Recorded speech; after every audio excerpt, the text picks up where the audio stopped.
일본에 갔을 때 혼욕탕을 봤습니다. 그런데 굉장히 놀랐다고 합니다. 일본인들이 예의도 바르고 굉장히 좋은 사람들이 많다. 인사선도 굉장히 잘 되어 있어가지고, 그런데 이런 식으로 야만적인 모습을 목욕탕에서 볼 수 있다니 굉장히 놀랐다라고 그 페리 제독이 미국에 가서 경험기에 섰습니다. 그것이 미국 전체에 알려져가지고 일본인들은 역시 야만하다, 이런 식의 인식이 일본 안에서 확대가 됩니다.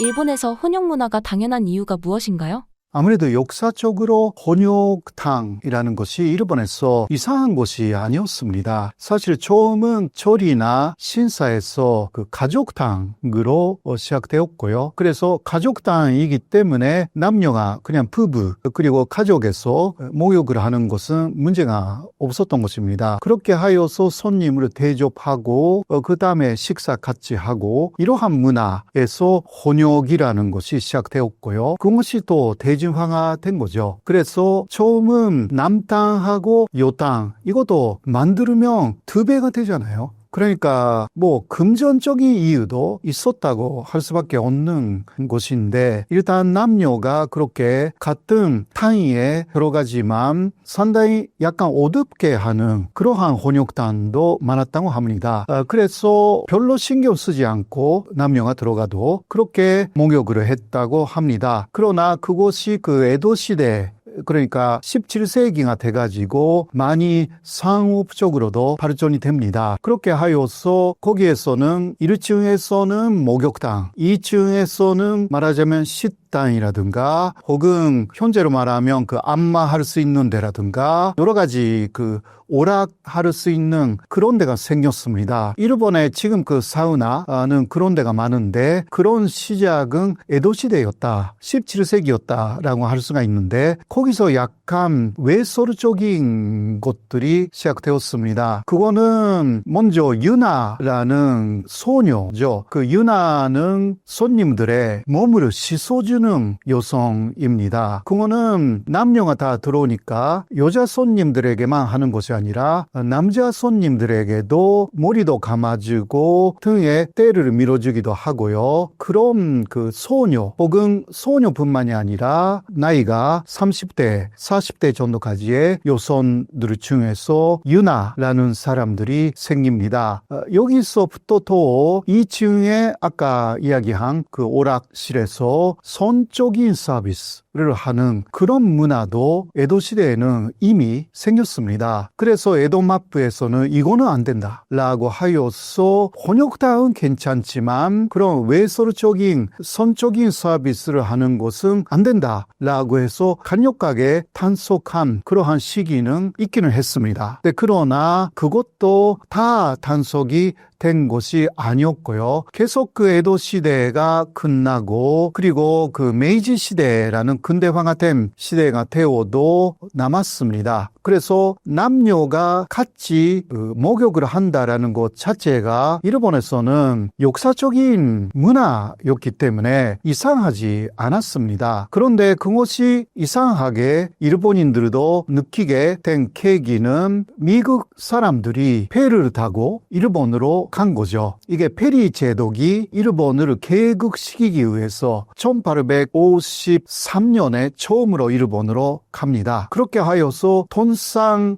스호조약을 맺자라고 일본에 이야기를 했어요. 실제로는 1858년에 그러한 돈상 스호조약이 맺어졌지만 그 사이에서 페리는 또 한 번 일본에 갔고요. 두 번째 일본에 갔을 때 혼욕탕을 봤습니다. 그런데 굉장히 놀랐다고 합니다. 일본인들이 예의도 바르고 굉장히 좋은 사람들이 많다. 인사선도 굉장히 잘 되어 있어가지고 가지고 그런데 이런 식으로 야만적인 모습을 목욕탕에서 볼 수 있다니 굉장히 놀랐다라고 그 페리 제독이 미국에 가서 경험기에 섰습니다. 그것이 미국 전체에 알려져 가지고 일본인들은 역시 야만하다 이런 식의 인식이 일본 안에서 확대가 됩니다. 그것을 알게 된 일본의 메이지 정부는 이거는 정말 안 되겠다라고 하여서 정부 차원에서 혼욕탕 금지령을 내립니다. 그렇게 하여서 입금한 남자 여자로 만들었어요. 그런데 안으로 들어가면 또 아직 왜냐면 갑자기 트게 만들 수가 없잖아요. 그러니까 표면적으로는 이게 혼욕탕 아니다는 식으로 외국인용으로 그냥 보인 거죠. 그러나 안으로 들어가면 아직은 혼욕탕이었어요. 그래도 역시 시간이 지나가면서 현재의 남탕, 여탕이 생기게 된 거죠. 그러나 일본에서는 지금도 특히 여행지에 가면요, 혼욕탕 남아 있습니다. 온천에서 남아 있습니다. 일본에 지금 20군데 정도 대단히 유명한 혼욕탕이 남아 있어가지고 저도 몇 번 갔습니다. 제가 가는 데는 다카라가와 온천이라고 하여서 도쿄에서 북쪽으로 100km 정도인데 그러나 전혀 이상하지는 않습니다. 여성들은 굉장히 긴 타올을 주기 때문에 그곳으로 몸을 감고 그냥 들어갑니다. 남자들은 그냥 보통 타올로 그냥 들어가는데 그러니까 여성들은 전혀 걱정할 그러한 필요가 없습니다. 그리고 현재 일본에 그러한 혼욕탕이 20군데 정도 있는데요. 어떤 곳은 수영복을 입고 그냥 들어간다고 합니다. 혹은 전용 옷이 있어요. 전용에 거기에 가서 그냥 빌려주는 아주 얇은 옷을 입고 목욕탕으로 들어갑니다. 그러니까 목욕탕인데 남녀 혼욕탕이기 때문에 같이 들어가니까 스포츠웨어 같은 거 그냥 입고 들어가는 거죠. 그런 면에서는 다 나체가 보인다라든가 그런 것은 아닙니다. 현재는. 그래도 옛날에부터의 혼욕이라는 그러한 문화 지금도 일본에 남아있다라는 것을 말씀드릴 수가 있습니다. 에도 시대 때 혼욕탕 같은 문화가 발달하셨다고 하셨는데요. 대중화된 배경이 있을까요?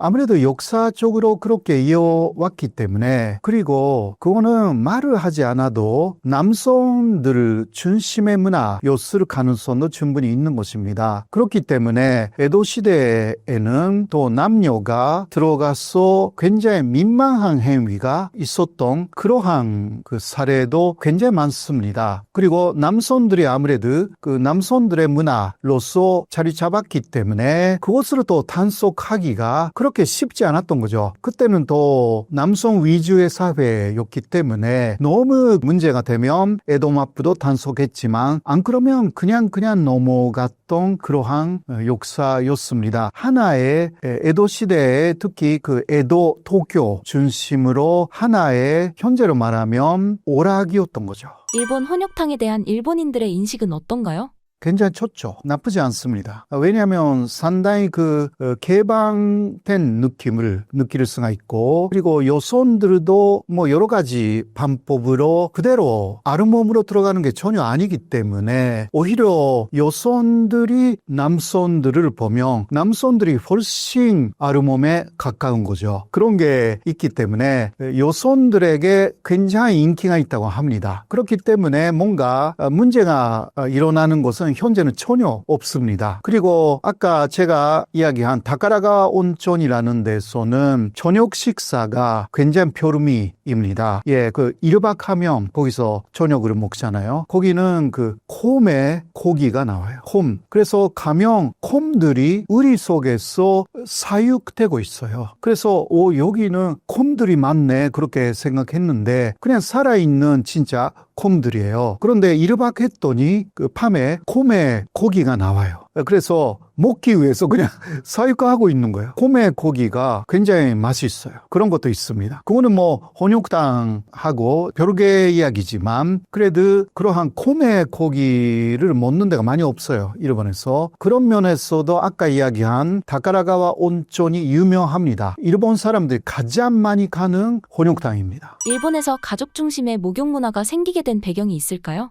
일본 사람들은 먼저 욕조가 집에 없으면 안 됩니다. 그래서 지금 일본에서 맨션 한국에서 말하는 아파트라든가 혹은 단독주택이라고 해도 또 새롭게 건설을 하지 않습니까? 그런데 반드시 그 욕조가 있어요. 지금 한국에서는 욕조가 있는 아파트라든가 많이 없어져 가지고 그냥 샤워실만 있지 않습니까? 그런데 일본은 거의 90%, 95% 이상이 욕조가 있습니다. 이거는 일본인들이 역사적으로 탕에 들어가는 목욕, 욕조에 들어가서 느긋하게 좀 편하게 목욕을 하는 그러한 습관이 아주 옛날부터의 전통이고 지금도 지켜지고 있고, 이것은 하루에 피로가 샤워로서는 안 되고 욕조에 들어가야만이 피로가 풀린다라는 게 있습니다. 그런데 조금 큰 욕조가 있으면 어머니하고 아이가 작은 진짜 꼬마였을 때는 어머니하고 같이 들어가는 거예요. 그런데 그게 습관이 되니까 그 아이가 초등학교 고학년 그리고 중학교가 돼도 그냥 습관으로 그냥 그 남자아이라고 해도 같이 들어가는 그런 게 없지 않아 있는 것입니다. 그게 그 가족으로서는 좀 이상하지는 않죠. 그래도 중학생 정도가 되면 이제 어머니가 이제 안 된다 그렇게 이야기를 하죠. 또 온천에 가면 지금도 가족탕이라는 게 있어요. 가족탕이라는 것은 예를 들면 작은 욕조가 몇 개 있어가지고 거기서도 가족탕을 운영하고 있고요. 혹은 아주 큰 욕조라고 해도 다 빌릴 수가 있어요. 시간 30분이라든가 제한해가지고 그러면 그때 가족으로 거기에 그냥 들어가는 거죠. 현재도 합니다. 그래서 저도 그런 것은 많이 이용했습니다. 일본에서 조직적인 성상납 사건이 반복적으로 발생하는 실태와 이유가 무엇인가요? 일본에서 성상납 요구했다가 문제가 된 사건들 중에서 최근엔가요? 후지TV 쪽에서 조직적으로 회사에서 부하 여직원들한테 성상납을 요구하고 그것에 또 응했던 것 같고요. 그러면서 사회문제가 돼서 모두 다 사퇴하고 사과하고 난리가 난 사건이 있었습니다. 근데 한국 사람들 입장에서 생각해보면 우리 한국의 회사라면 이게 가능한 일일까? 하면 전혀 아닐 것 같단 말이에요. 만약에 직장에 있는 윗사람들이 성상납을 요구하면 아마 다들 신고하거나 저항하거나 하지 않았을까 싶은데요. 그럼 왜 일본에서는 이게 가능하냐? 저는 그거를 일본 사람들이 가지고 있는 집단의 압력이나 요구에 쉽게 굴종하는 또는 복종하는 성향과 관련이 있다고 봅니다. 그러니까 일본 사람들은 이 집단주의 사회라고 보통 얘기를 하는데요, 일본을. 근데 이 집단을 굉장히 무서워합니다, 일본 사람들은. 일본 사람들이 제일 무서워하는 걸 꼽으라면 이즈메라고 할 수 있어요. 집단에서의 따돌림. 그래서 이 집단의 압력 요구에 굉장히 취약하다. 설사 그 집단의 압력이나 요구가 부당한 것이다. 예를 들면 개인의 존엄성을 침해한다든가 또는 이익을 침해하는 것이라 할지라도 잘 저항을 못합니다, 일본 사람들은. 바로 이제 들어줘야지 내가 무슨 힘이 있어 이렇게 반응하는 경향이 강한데, 이 회사 같은 조직에서 위에 있는 사람들은 집단을 상징하거든요. 그러니까 윗사람들의 요구를 집단의 요구라고 생각하는 거예요, 일본 사람들은. 그래서 그냥 어쩔 수 없지 해서 응하는 경우가 있는 건데, 만약에 한국 같으면 좀 다를 수밖에 없는 것이, 한국 사람들은 집단의 압력이나 요구에 한국 사람들도 그렇게 많이 저항하는 쪽은 아니지만, 만약에 그 집단의 압력이나 요구가 부당하다, 즉 개인의 존엄성을 침해한다든가 내 이익을 현저히 침해한다고 느끼면 한국 사람들은 상당한 정도로 저항을 합니다. 왜 그러냐면 한국인들의 마음속에는 어떤 게 있냐면, 집단은 개인에게 도움이 되는 것이지 개인을 괴롭히는 존재가 아니다. 그러니까 집단에 대한 우호적인 인식이 있어요, 한국 사람들은. 그래서 이런 짓을 하면 안 된다고 생각해요, 집단이. 그러니까 저항을 하는 거죠. 근데 일본 사람들은 집단이 정말 좋은 곳이고 좋은 존재고 나를 위해서 존재한다고 생각하기보다는 나를 지배하고 감시하고 통제하고 뭔가 요구하는 거대한 힘처럼 인식하는 경향이 있습니다. 그러다 보니까 한국인들은 설사 윗사람의 요구이든 집단의 요구이든 그게 부당하다고 느끼면 저항을 해요. 일본 사람들은 그런 걸 잘 못하는 경향이 있고, 이게 회사 내에서의 이제 성상납 사건 같은 것으로 터져 나온다, 이렇게 볼 수가 있고, 예전에 군대 같으면 일본 군국주의 군대 같으면 그 끔찍한 상명하복의 권위주의적인 체계, 위에서 아래를 괴롭히고 혼내주는 그런 문화로도 발현이 됐었죠.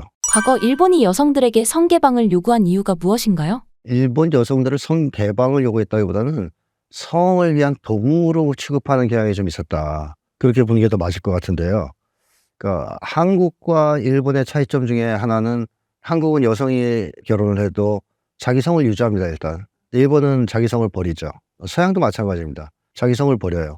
그래서 남자 성을 따르죠. 이것에 깔려 있는 어떤 인식인 과거의 일본의 경우에는 여성을 거의 가축이나 짐승처럼 취급하는 문화가 있었다 그럽니다. 서양도 그런 문화가 있었어요. 그래서 제가 본 영화나 드라마에서도 그 아내를 재산으로 간주하더라고요. 재판할 때 서양에서. 그래서 재산권 침해예요. 그 아내를 가서 막 예를 들어 성폭행을 했다 그러면 성폭행 사건이 아닙니다. 재산권 침해 사건입니다. 그 남성의 재산을 침해한 거예요. 이런 문화가 서양에도 있었지만 일본도 약간 유사한 그런 문화가 있어요. 그래서 여성을 하나의 독립적인 인격체로 존중하기보다는 성적 대상 혹은 도구 뭐 아니면 재산 이런 식으로 인식하는 문화가 일본에 과거부터 있었기 때문에 그런 조건이라면 여성을 뭐 성적으로 너는 요구를 들어줘야지 우리가 요구하면 그런 문화가 생길 수 있을 가능성이 있죠. 그래서 그게 큰 문제가 하나 있고 그다음에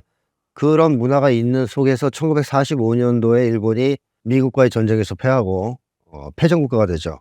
이때 일본 정부가 미군을 위해서 군대 위안부를 모집하거든요. 근데 이 위안부를 모집하면서 정확하게 하는 일을 알려준 게 아니에요. 그러니까 성매매를 해야 된다. 뭐 이걸 알려준 게 아니고 그래서 많은 여성들을 모집해가지고 여성들은 그런 일을 하는 줄 모르고 지원을 해가지고 그 위안부 노릇을 하는 일도 있었습니다. 그래서 이 여성들을 이후에 이제 정부가 공인 매춘부로서 관리를 하는 이런 흑역사도 있어요. 이런 것들이 이어지면서 여성들에 대한 인식이나 이런 것이 전반적으로 한국보다는 조금 떨어지는 측면이 있습니다. 자, 한국은 성을 바꾸지 않는 것이 일단 다들 알고 계시겠지만 남자와 결혼해도 여자가 성을 안 바꾸죠. 바꾸란 강요도 없죠.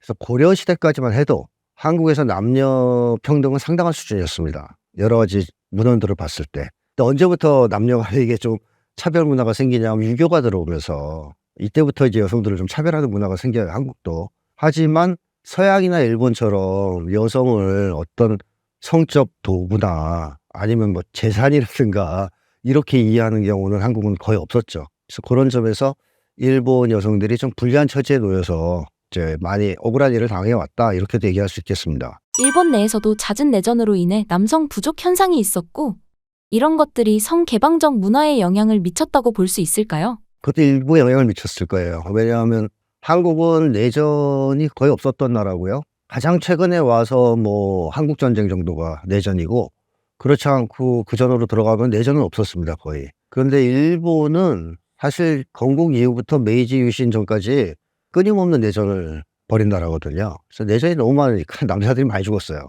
그러다 보니까 여성들이 뭐 정조를 너무 강하게 지키라고 요구한다면 이 남녀 대비 문제를 해결하기가 좀 어려운 측면이 있죠. 그래서 뭐 좀 너그럽게 대하는 분위기 이런 게 조금 생겼다고 볼 수 있겠고 그다음에 유교의 영향도 한국보다는 좀 약합니다, 일본이. 그러니까 동양에서 가장 강력한 유교 문화가 지배하는 나라를 꼽으라면 한국과 중국을 꼽을 수 있고 일본은 유교가 들어가긴 했지만 사실 일본 사람들을 지배하는 건 여전히 불교 쪽이 더 많습니다. 토속 신앙하고. 그러니까 유교 문화가 많이 들어가서 이 성문화에 영향을 미쳤다면 일본의 이런 어떤 성개방 문화도 좀 타격을 받았겠지만 한국보다 덜한 거죠. 그래서 한국도 사실 유교 문화가 들어오기 전까지 꽤나 성적으로 개방적이었던 기록들이 있거든요. 근데 이제 한국 유교가 들어오면서 그것들이 좀 많이 절제되는, 억제되는 쪽이었다면 일본은 그런 문화의 영향도 좀 적다. 그런 점에서 한국보다는 성적으로 좀 개방적이라고 볼 수 있겠죠. 여성에 대한 일본 내 성차별 문제는 어떻게 나타나고 있나요? 일본에서 여성들이 계속 차별을 받아왔다는 것을 뭐 쭉 말씀드렸는데 지금도 일본에는 여성을 차별하는 문화가 상당한 정도로 남아있어요. 예를 들면 한국의 한 직장인이 일본에서 있었던 일을 올린 글을 제가 본 적이 있는데 그 직장에 여성이 대리고 남성이 주임인가 그래요. 그러면 여성이 직급이 높지 않습니까? 근데 커피를 이 여성 대리가 탑니다. 남성 주임이 타는 게 아니라. 그럼 이유가 뭐냐? 그러면 여자가 타야 더 맛있다. 한국에서 그런 얘기를 했다가는 성희롱 걸려요. 여자들이 응할 일도 없어요.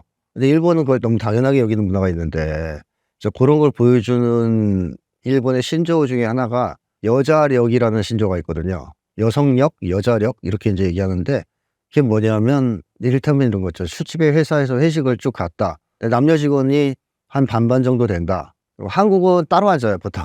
여자들끼리, 남자들끼리. 일본은 안 그렇습니다. 남자 사이 여자가 하나씩 꼭 껴앉습니다. 자동적으로 이제 거의 그렇게 된다 그래요, 문화가. 그리고 그 여성들이 껴서 뭘 하느냐? 남자들 술 따라줘요. 자기 옆에 있는 남자. 그리고 안주가 나오면 접시에다 덜어주고, 그 다음에 자기가 덜어먹고. 그래서 한국 여성이 그걸 보고 기함을 해가지고, 그거 왜 그렇게 하냐? 그러면 일본 여성들이 이해를 못하는 거야. 너무 당연한 거 아니냐? 여자들이 이런 걸 해야 되는 거 아니냐? 여자들이 만약에 그런 행동을 안 한다, 그럼 이제 여자력이 없다, 여성력이 없다, 이런 얘기를 들을 정도로 이 여성들을 약간 남성들에 비해서 밑으로 보는 이런 차별 문화가 심하단 말이에요.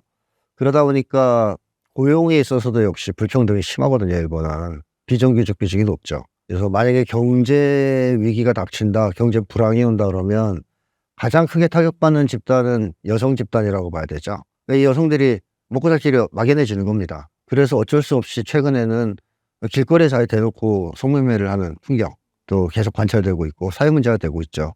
또 해외로 성매매를 떠나는 문제도 생기고. 근데 이거는 뭐 한국도 사실 경제적으로 아주 어려웠을 때는 그때 취약 계층이 여성이었기 때문에 한국도 비슷한 현상이 있긴 했어요. 근데 이제 일본은 대놓고 한다 그럴까요, 그거를. 그러니까 뭐 그냥 일반인들이 공원 같은 데서 이렇게 앉아서 뭐 피켓을 들고선 장사를 하기도 하고 그냥 서서 노골적으로 호객 행위를 하기도 하고. 일본은 그런 점에서는 조금 한국하고 문화가 다르지만 어쨌든 경제 위기나 불황에 직격탄을 여성들이 맞아서 어쩔 수 없이 생계형으로 하는 성매매들이 지금 많이 나타나고 있는 상황입니다. 일본인에 대한 기존 인식과 공공연한 길거리 성매매 간의 괴리를 어떻게 이해할 수 있을까요? 그거는 이렇게 볼 수 있겠죠. 공공연하게 그런 것들을 적극적으로 호객 행위를 한다라고 한다면 너무 절박하기 때문에 그렇게 안 하면 안 되기 때문에 그렇게 할 수도 있고, 또 한 가지는 이미 그 사람은 집단으로부터 낙인 찍히고 버림받고 공격당하는 사람. 그래서 자기가 아는 사람이 많은 지역 가서 그런 행동을 하기는 좀 어려울 것 같은데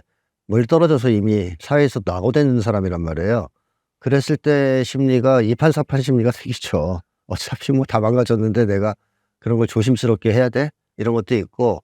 근데 일본인들은 나중에 또 제가 설명을 한번 드릴 기회가 있겠지만 마음이 두 개라고 보통 얘기하거든요. 그래서 겉마음과 속마음, 그래서 다테마에와 혼내 이렇게 얘기를 하는데 평상시에 그 친절하고 소극적이고 뭐 상냥하고 이거 다 다테마입니다. 겉마음이에요. 근데 이 혼내는 어떻게 되는지 아무도 모르는 건데요. 혼내가 그렇게 건강하냐 하면 그건 저는 알 거라고 보는데 이 혼내가 드러나면 그런 거친 공격적 행동, 노골적인 호객 행위 이런 것도 충분히 할 수 있는 겁니다. 그래서 일본 사람들이 대부분 그렇게 친절했지만 과거 한국을 지배했던 제국주의 시절에 일본 군인들, 평범한 보통 남성들이 징집되어 와서 온 건데 엄청 잔인했단 말이에요. 잔인성을 유감없이 드러냈거든요. 그럼 이 사람들이 원래는 그런 사람들이 아니에요. 다테마이를 버리고 혼내가 드러나는 순간 일본인들은 굉장히 잔인하게 행동하거나 또는 가학적인 행동을 하거나 뭐 공격적인 행동을 할 위험이 있습니다. 그래서 일본인들의 속마음은 알 수 없다, 이런 얘기까지 나오는 거죠. 일본에서 혼용 문화가 당연한 이유가 무엇인가요? 아무래도 역사적으로 혼욕탕이라는 것이 일본에서 이상한 것이 아니었습니다. 사실 처음은 절이나 신사에서 그 가족탕으로 시작되었고요. 그래서 가족탕이기 때문에 남녀가 그냥 부부 그리고 가족에서 목욕을 하는 것은 문제가 없었던 것입니다. 그렇게 하여서 손님을 대접하고 그 다음에 식사 같이 하고 이러한 문화에서 혼욕이라는 것이 시작되었고요. 그것이 또 대중화된 거죠. 그래서 처음은 남탕하고 여탕 이것도 만들면 2배가 되잖아요. 그러니까 뭐 금전적인 이유도 있었다고 할 수밖에 없는 것인데 일단 남녀가 그렇게 같은 탕위에 들어가지만 상당히 약간 어둡게 하는 그러한 혼욕탕도 많았다고 합니다. 그래서 별로 신경 쓰지 않고 남녀가 들어가도 그렇게 목욕을 했다고 합니다. 그러나 그것이 그 에도 시대 그러니까 17세기가 돼가지고 많이 상업적으로도 발전이 됩니다. 그렇게 하여서 거기에서는 1층에서는 목욕탕, 2층에서는 말하자면 목욕탕이라든가 혹은 현재로 말하면 그 안마할 수 있는 데라든가 여러 가지 그 오락할 수 있는 그런 데가 생겼습니다. 일본에 지금 그 사우나는 그런 데가 많은데 그런 시작은 에도 시대였다. 17세기였다라고 할 수가 있는데 거기서 약간 외설적인 것들이 시작되었습니다. 그거는 먼저 유나라는 소녀죠. 그 유나는 손님들의 몸을 씻어주는 여성입니다. 그거는 남녀가 다 들어오니까 여자 손님들에게만 하는 것이 아니라 남자 손님들에게도 머리도 감아주고 등에 때를 밀어주기도 하고요. 그럼 그 소녀 혹은 소녀뿐만이 아니라 나이가 30대, 40대 정도까지의 여성들 중에서 유나라는 사람들이 생깁니다.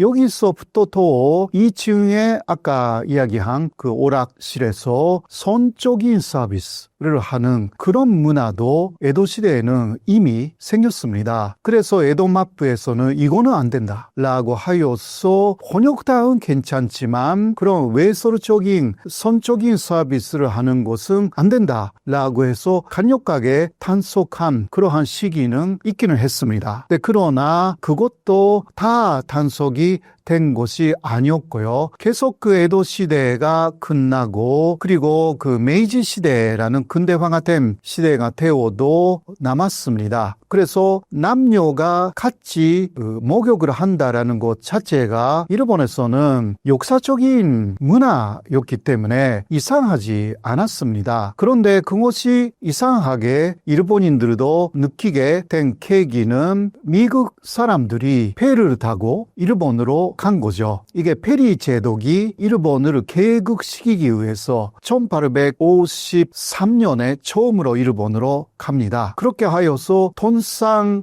스호조약을 맺자라고 일본에 이야기를 했어요. 실제로는 1858년에 그러한 돈상 스호조약이 맺어졌지만 그 사이에서 페리는 또 한 번 일본에 갔고요. 두 번째 일본에 갔을 때 혼욕탕을 봤습니다.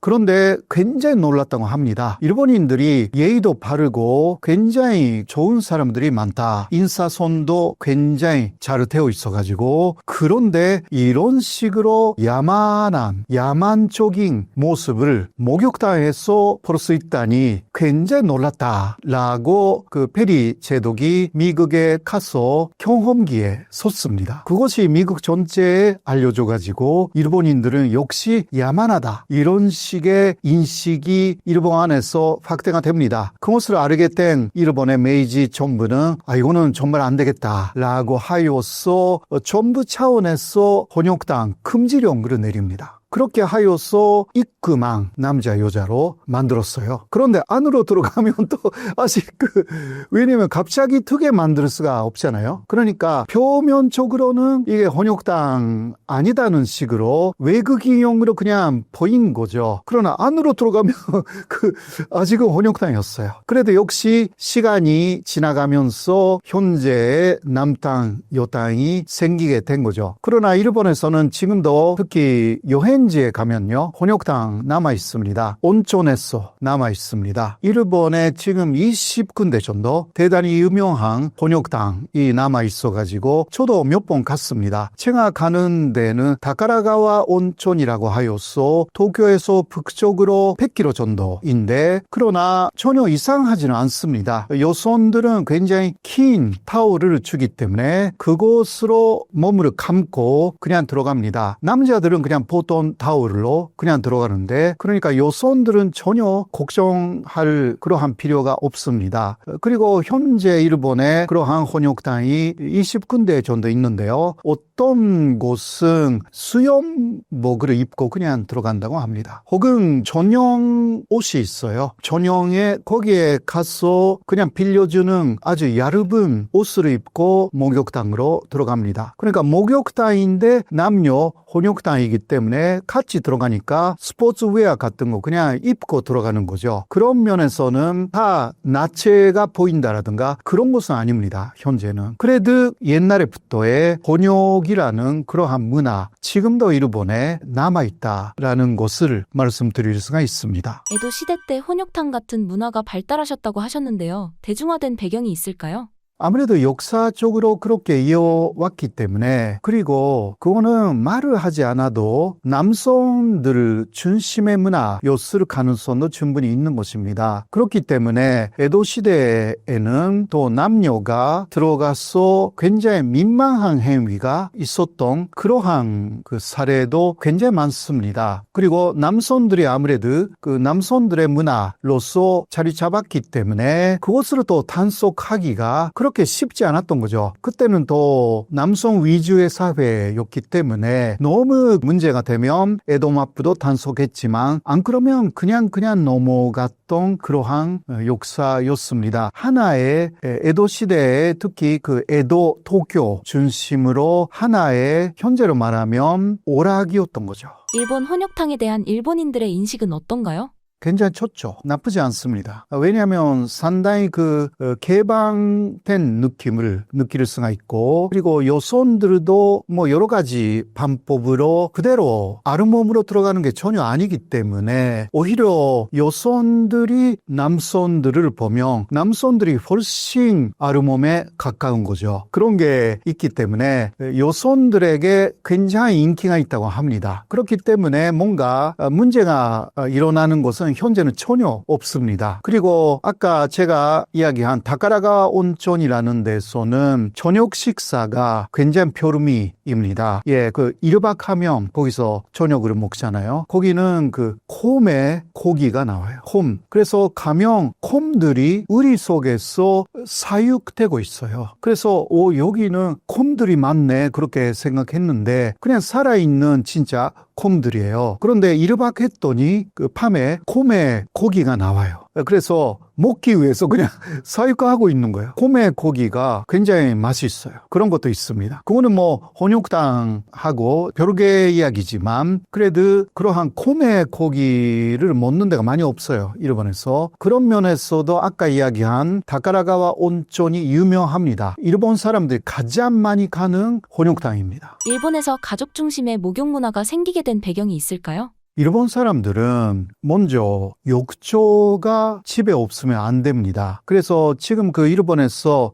맨션, 한국에서 말하는 아파트라든가 혹은 단독주택이라고 해도 또 새롭게 건설을 하지 않습니까? 그런데 반드시 그 욕조가 있어요. 지금 한국에서는 욕조가 있는 아파트라든가 많이 없어져 가지고 그냥 샤워실만 있지 않습니까? 그런데 일본은 거의 90%, 95% 이상이 욕조가 있습니다. 이거는 일본인들이 역사적으로 탕에 들어가는 목욕, 욕조에 들어가서 느긋하게 좀 편하게 목욕을 하는 그러한 습관이 아주 옛날부터의 전통이고 지금도 지켜지고 있고, 이것은 하루에 피로가 샤워로서는 안 되고 욕조에 들어가야만이 피로가 풀린다라는 게 있습니다. 그런데 조금 큰 욕조가 있으면 어머니하고 아이가 작은 진짜 꼬마였을 때는 어머니하고 같이 들어가는 거예요. 그런데 그게 습관이 되니까 그 아이가 초등학교 고학년 그리고 중학교가 돼도 그냥 습관으로 그냥 그 남자아이라고 해도 같이 들어가는 그런 게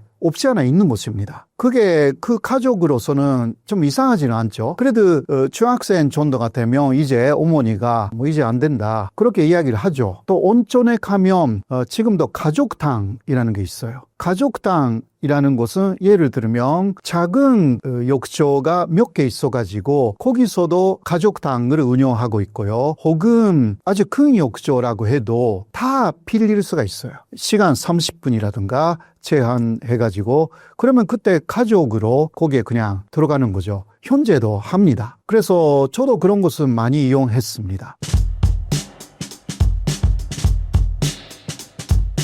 일본에서 조직적인 성상납 사건이 반복적으로 발생하는 실태와 이유가 무엇인가요? 일본에서 성상납 요구했다가 문제가 된 사건들 중에서 최근엔가요? 후지TV 쪽에서 조직적으로 회사에서 부하 여직원들한테 성상납을 요구하고 그것에 또 응했던 것 같고요. 그러면서 사회문제가 돼서 모두 다 사퇴하고 뭐 사과하고 난리가 난 사건이 있었습니다. 근데 한국 사람들 입장에서 생각해 보면 우리 한국의 회사라면 이게 가능한 일일까? 하면 전혀 아닐 것 같단 말이에요. 만약에 직장에 있는 윗사람들이 성상납을 요구하면 아마 다들 신고하거나 저항하거나 하지 않았을까 싶은데요. 그럼 왜 일본에서는 이게 가능하냐? 저는 그거를 일본 사람들이 가지고 있는 집단의 압력이나 요구에 쉽게 굴종하는 또는 복종하는 성향과 관련이 있다고 봅니다. 그러니까 일본 사람들은 이 집단주의 사회라고 보통 얘기를 하는데요, 일본을. 근데 이 집단을 굉장히 무서워합니다, 일본 사람들은. 그 일본 사람들이 제일 무서워하는 걸 꼽으라 그러면 이즈메라고 할 수 있어요. 집단에서의 따돌림. 그래서 이 집단의 압력 요구에 굉장히 취약하다. 설사 그 집단의 압력이나 요구가 부당한 것이다. 예를 들면 개인의 존엄성을 침해한다든가 또는 뭐 이익을 침해하는 것이라 할지라도 잘 저항을 못합니다, 일본 사람들은. 바로 이제 아유 들어줘야지 내가 무슨 힘이 있어 이렇게 반응하는 경향이 강한데 이 회사 같은 조직에서 위에 있는 사람들은 집단을 상징하거든요. 그러니까 윗사람들의 요구를 집단의 요구라고 생각하는 거예요, 일본 사람들은. 그래서 그냥 어쩔 수 없지 해서 응하는 경우가 있는 건데 만약에 한국 같으면 좀 다를 수밖에 없는 것이 한국 사람들은 집단의 압력이나 요구에 한국 사람들도 그렇게 뭐 많이 저항하는 쪽은 아니지만 만약에 그 집단의 압력이나 요구가 부당하다. 즉 뭐 개인의 존엄성을 침해한다든가 내 이익을 현저히 침해한다고 느끼면 한국 사람들은 상당한 정도로 저항을 합니다. 그 왜 그러냐면 한국인들의 마음속에는 어떤 게 있냐면 집단은 개인에게 도움이 되는 것이지 개인을 괴롭히는 존재가 아니다. 그러니까 집단에 대한 우호적인 인식이 있어요, 한국 사람들은. 그래서 이런 짓을 하면 안 된다고 생각해요, 집단이. 그러니까 저항을 하는 거죠. 근데 일본 사람들은 집단이 정말 좋은 곳이고 좋은 존재고 나를 위해서 존재한다고 생각하기보다는 나를 지배하고 감시하고 통제하고 뭔가 요구하는 거대한 힘처럼 인식하는 경향이 있습니다. 이제 그러다 보니까 한국인들은 설사 윗사람의 요구이든 집단의 요구이든 그게 부당하다고 느끼면 저항을 해요. 일본 사람들은 그런 걸 잘 못하는 경향이 있고 이게 회사 내에서의 이제 성상납 사건 같은 것으로 터져 나온다 이렇게 볼 수가 있고 예전에 군대 같으면 일본 군국주의 군대 같으면 그 끔찍한 상명하복의 권위주의적인 체계 위에서 아래를 막 괴롭히고 혼내주는 그런 문화로도 발현이 됐었죠. 과거 일본이 여성들에게 성개방을 요구한 이유가 무엇인가요? 일본 여성들을 성개방을 요구했다기보다는 성을 위한 도구로 취급하는 경향이 좀 있었다. 그렇게 보는 게 더 맞을 것 같은데요. 그러니까 한국과 일본의 차이점 중에 하나는 한국은 여성이 결혼을 해도 자기 성을 유지합니다, 일단. 일본은 자기 성을 버리죠. 서양도 마찬가지입니다. 자기 성을 버려요. 그래서 남자 성을 따르죠. 이것에 깔려있는 어떤 인식인 과거의 일본의 경우에는 여성을 거의 가축이나 짐승처럼 취급하는 문화가 있었다 그럽니다. 서양도 그런 문화가 있었어요. 그래서 제가 본 영화나 드라마에서도 그 아내를 재산으로 간주하더라고요. 재판할 때 서양에서. 그래서 재산권 침해예요. 그 아내를 가서 막 예를 들어 성폭행을 했다 그러면 성폭행 사건이 아닙니다. 재산권 침해 사건입니다. 그 남성의 재산을 침해한 거예요. 이런 문화가 서양에도 있었지만 일본도 약간 유사한 그런 문화가 있어요. 그래서 여성을 하나의 독립적인 인격체로 존중하기보다는 성적 대상 혹은 도구 뭐 아니면 재산 이런 식으로 인식하는 문화가 일본에 과거부터 있었기 때문에 그런 조건이라면 여성을 성적으로 너는 요구를 들어줘야지 우리가 요구하면 그런 문화가 생길 수 있을 가능성이 있죠. 그래서 그게 큰 문제가 하나 있고 그다음에 그런 문화가 있는 속에서 1945년도에 일본이 미국과의 전쟁에서 패하고 패전국가가 되죠. 이때 일본 정부가 미군을 위해서 군대 위안부를 모집하거든요. 근데 이 위안부를 모집하면서 정확하게 하는 일을 알려준 게 아니에요. 그러니까 성매매를 해야 된다. 뭐 이걸 알려준 게 아니고 그래서 많은 여성들을 모집해가지고 여성들은 그런 일을 하는 줄 모르고 지원을 해가지고 그 위안부 노릇을 하는 일도 있었습니다. 그래서 이 여성들을 이후에 이제 정부가 공인 매춘부로서 관리를 하는 이런 흑역사도 있어요. 이런 것들이 이어지면서 여성들에 대한 인식이나 이런 것이 전반적으로 한국보다는 조금 떨어지는 측면이 있습니다. 자, 한국은 성을 바꾸지 않는 것이 일단 다들 알고 계시겠지만 남자와 결혼해도 여자가 성을 안 바꾸죠. 바꾸란 강요도 없죠. 그래서 고려시대까지만 해도 한국에서 남녀 평등은 상당한 수준이었습니다. 여러 가지 문헌들을 봤을 때. 근데 언제부터 남녀가 이게 좀 차별 문화가 생기냐면 유교가 들어오면서 이때부터 이제 여성들을 좀 차별하는 문화가 생겨요, 한국도. 하지만 서양이나 일본처럼 여성을 어떤 성적 도구나 아니면 뭐 재산이라든가 이렇게 이해하는 경우는 한국은 거의 없었죠. 그래서 그런 점에서 일본 여성들이 좀 불리한 처지에 놓여서 이제 많이 억울한 일을 당해왔다, 이렇게도 얘기할 수 있겠습니다. 일본 내에서도 잦은 내전으로 인해 남성 부족 현상이 있었고, 이런 것들이 성개방적 문화에 영향을 미쳤다고 볼 수 있을까요? 그것도 일부 영향을 미쳤을 거예요. 왜냐하면 한국은 내전이 거의 없었던 나라고요. 가장 최근에 와서 뭐 한국전쟁 정도가 내전이고, 그렇지 않고 그 전으로 들어가면 내전은 없었습니다, 거의. 그런데 일본은 사실 건국 이후부터 메이지 유신 전까지 끊임없는 내전을 벌인 나라거든요. 그래서 내전이 너무 많으니까 남자들이 많이 죽었어요. 그러다 보니까 여성들이 뭐 정조를 너무 강하게 지키라고 요구한다면 이 남녀 대비 문제를 해결하기가 좀 어려운 측면이 있죠. 그래서 뭐 좀 너그럽게 대하는 분위기, 이런 게 조금 생겼다고 볼 수 있겠고, 그 다음에 유교의 영향도 한국보다는 좀 약합니다, 일본이. 그러니까 동양에서 가장 강력한 유교 문화가 지배하는 나라를 꼽으라면 한국과 중국을 꼽을 수 있고, 일본은 유교가 들어가긴 했지만 사실 일본 사람들을 지배하는 건 여전히 불교 쪽이 더 많습니다. 토속 신앙하고. 그러니까 유교 문화가 많이 들어가서 이 성문화에 영향을 미쳤다면 일본의 이런 어떤 성개방 문화도 좀 타격을 받았겠지만 한국보다 덜한 거죠. 그래서 한국도 사실 유교 문화가 들어오기 전까지 꽤나 성적으로 개방적이었던 기록들이 있거든요. 근데 이제 한국 유교가 들어오면서 그것들이 좀 많이 절제되는, 억제되는 쪽이었다면 일본은 그런 문화의 영향도 좀 적다. 그런 점에서 한국보다는 성적으로 좀 개방적이라고 볼 수 있겠죠. 여성에 대한 일본 내 성차별 문제는 어떻게 나타나고 있나요? 일본에서 여성들이 계속 차별을 받아왔다는 것을 뭐 쭉 말씀드렸는데, 지금도 일본에는 여성을 차별하는 문화가 상당한 정도로 남아있어요. 예를 들면 한국의 한 직장인이 일본에서 있었던 일을 올린 글을 제가 본 적이 있는데, 그 직장에 여성이 대리고 남성이 주임인가 그래요. 그러면 여성이 직급이 높지 않습니까? 근데 커피를 이 여성 대리가 탑니다. 남성 주임이 타는 게 아니라. 그럼 이유가 뭐냐? 그러면 여자가 타야 더 맛있다. 한국에서 그런 얘기를 했다가는 성희롱 걸려요. 여자들이 응할 리도 없어요. 근데 일본은 그걸 너무 당연하게 여기는 문화가 있는데, 그런 걸 보여주는 일본의 신조어 중에 하나가 여자력이라는 신조어가 있거든요. 여성력, 여자력 이렇게 이제 얘기하는데, 그게 뭐냐면 이를테면 이런 거죠. 수집의 회사에서 회식을 쭉 갔다. 남녀 직원이 한 반반 정도 된다. 한국은 따로 앉아요, 보통. 여자들끼리, 남자들끼리. 일본은 안 그렇습니다. 남자 사이 여자가 하나씩 꼭 껴앉습니다. 자동적으로 이제 거의 그렇게 된다 그래요, 문화가. 그리고 그 여성들이 껴서 뭘 하느냐? 남자들 술 따라줘요, 자기 옆에 있는 남자. 그리고 안주가 나오면 접시에다 덜어주고, 그 다음에 자기가 덜어먹고. 그래서 한국 여성이 그걸 보고 기함을 해가지고, 그거 왜 그렇게 하냐 그러면 일본 여성들이 이해를 못하는 거예요. 너무 당연한 거 아니냐? 여자들이 이런 걸 해야 되는 거 아니냐? 여자들이 만약에 그런 행동을 안 한다, 그럼 이제 여자력이 없다, 여성력이 없다, 이런 얘기를 들을 정도로 이 여성들을 약간 남성들에 비해서 밑으로 보는 이런 차별 문화가 심하단 말이에요. 그러다 보니까 고용에 있어서도 역시 불평등이 심하거든요, 일본은. 비정규직 비중이 높죠. 그래서 만약에 경제 위기가 닥친다, 경제 불황이 온다 그러면 가장 크게 타격받는 집단은 여성 집단이라고 봐야 되죠. 이 여성들이 먹고 살 길이 막연해지는 겁니다. 그래서 어쩔 수 없이 최근에는 길거리에 잘 대놓고 성매매를 하는 풍경도 계속 관찰되고 있고 사회 문제가 되고 있죠.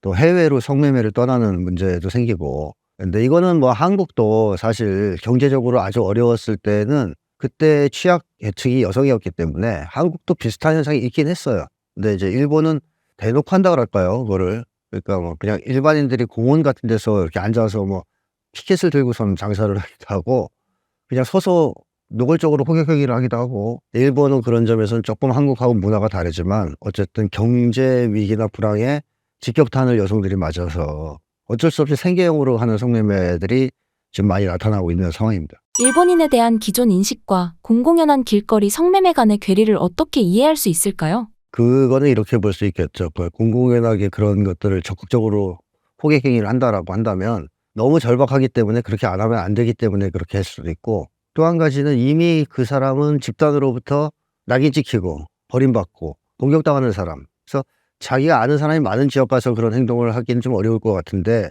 멀리 떨어져서 이미 사회에서 낙오된 사람이란 말이에요. 그랬을 때 심리가 이판사판 심리가 생기죠. 어차피 뭐 다 망가졌는데 내가 그런 걸 조심스럽게 해야 돼? 이런 것도 있고.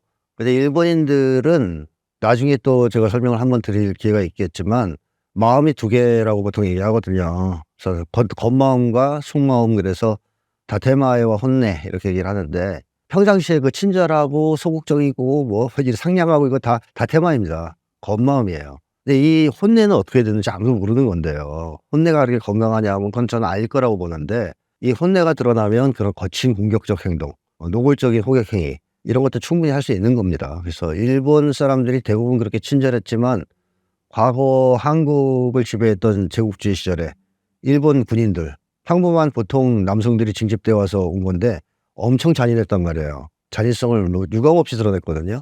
그럼 이 사람들이 원래는 그런 사람들이 아니에요.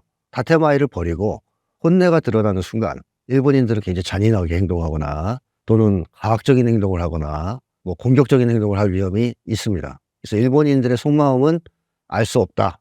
이런 얘기까지 나오는 거죠. 일본에서 혼용 문화가 당연한 이유가 무엇인가요? 아무래도 역사적으로 혼욕탕이라는 것이 일본에서 이상한 것이 아니었습니다. 사실 처음은 절이나 신사에서 그 가족탕으로 시작되었고요. 그래서 가족탕이기 때문에 남녀가 그냥 부부 그리고 가족에서 목욕을 하는 것은 문제가 없었던 것입니다. 그렇게 하여서 손님을 대접하고 그 다음에 식사 같이 하고 이러한 문화에서 혼욕이라는 것이 시작되었고요. 그것이 또 대중화된 거죠. 그래서 처음은 남탕하고 여탕 이것도 만들면 2배가 되잖아요. 그러니까 뭐 금전적인 이유도 있었다고 할 수밖에 없는 것인데 일단 남녀가 그렇게 같은 탕위에 들어가지만 상당히 약간 어둡게 하는 그러한 혼욕탕도 많았다고 합니다. 그래서 별로 신경 쓰지 않고 남녀가 들어가도 그렇게 목욕을 했다고 합니다. 그러나 그것이 그 에도 시대 그러니까 17세기가 돼가지고 많이 상업적으로도 발전이 됩니다. 그렇게 하여서 거기에서는 1층에서는 목욕탕, 2층에서는 말하자면 식당이라든가 혹은 현재로 말하면 그 안마할 수 있는 데라든가 여러 가지 그 오락할 수 있는 그런 데가 생겼습니다. 일본에 지금 그 사우나는 그런 데가 많은데 그런 시작은 에도 시대였다. 17세기였다라고 할 수가 있는데 거기서 약간 외설적인 것들이 시작되었습니다. 그거는 먼저 유나라는 소녀죠. 그 유나는 손님들의 몸을 씻어주는 여성입니다. 그거는 남녀가 다 들어오니까 여자 손님들에게만 하는 것이 아니라 남자 손님들에게도 머리도 감아주고 등에 때를 밀어주기도 하고요. 그럼 그 소녀 혹은 소녀뿐만이 아니라 나이가 30대, 40대 정도까지의 여성들 중에서 유나라는 사람들이 생깁니다. 여기서부터 또 2층에 아까 이야기한 그 오락실에서 성적인 서비스를 하는 그런 문화도 에도 시대에는 이미 생겼습니다. 그래서 에도 마부에서는 이거는 안 된다라고 하여서 혼욕탕은 괜찮지만 그런 외설적인 성적인 서비스를 하는 것은 안 된다라고 해서 강력하게 단속한 그러한 시기는 있기는 했습니다. 그러나 그것도 다 단속이 된 것이 아니었고요. 계속 그 에도 시대가 끝나고 그리고 그 메이지 시대라는 근대화된 시대가 되어도 남았습니다. 그래서 남녀가 같이 목욕을 한다라는 것 자체가 일본에서는 역사적인 문화였기 때문에 이상하지 않았습니다. 그런데 그것이 이상하게 일본인들도 느끼게 된 계기는 미국 사람들이 배를 타고 일본으로 간 거죠. 이게 페리 제독이 일본을 개국시키기 위해서 1853 2003년에 처음으로 일본으로 갑니다. 그렇게 하여서 톤산 스호조약을 맺자라고 일본에 이야기를 했어요. 실제로는 1858년에 그러한 톤산 스호조약이 맺어졌지만 그 사이에서 페리는 또 한 번 일본에 갔고요. 두 번째 일본에 갔을 때 혼욕탕을 봤습니다. 그런데 굉장히 놀랐다고 합니다. 일본인들이 예의도 바르고 굉장히 좋은 사람들이 많다. 인사선도 굉장히 잘 되어 있어가지고, 그런데 이런 식으로 야만적인 모습을 목욕탕에서 볼 수 있다니 굉장히 놀랐다라고 그 페리 제독이 미국에 가서 경험기에 섰습니다. 그것이 미국 전체에 알려져가지고 일본인들은 역시 야만하다, 이런 식의 인식이 일본 안에서 확대가 됩니다. 그것을 알게 된 일본의 메이지 정부는 이거는 정말 안 되겠다라고 하여서 정부 차원에서 혼욕탕 금지령을 내립니다. 그렇게 하여서 입금한 남자 여자로 만들었어요. 그런데 안으로 들어가면 또 아직 왜냐면 갑자기 트게 만들 수가 없잖아요. 그러니까 표면적으로는 이게 혼욕탕 아니다는 식으로 외국인용으로 그냥 보인 거죠. 그러나 안으로 들어가면 아직은 혼욕탕이었어요. 그래도 역시 시간이 지나가면서 현재의 남탕, 여탕이 생기게 된 거죠. 그러나 일본에서는 지금도 특히 여행지에 가면요, 혼욕탕 남아 있습니다. 온천에서 남아 있습니다. 일본에 지금 20군데 정도 대단히 유명한 혼욕탕이 남아 있어가지고 저도 몇 번 갔습니다. 제가 가는 데는 다카라가와 온천이라고 하여서 도쿄에서 북쪽으로 100km 정도인데, 그러나 전혀 이상하지는 않습니다. 여성들은 굉장히 긴 타올을 주기 때문에 그곳으로 몸을 감고 그냥 들어갑니다. 남자들은 그냥 보통 타올로 그냥 들어가는데, 그러니까 여성들은 전혀 걱정할 그러한 필요가 없습니다.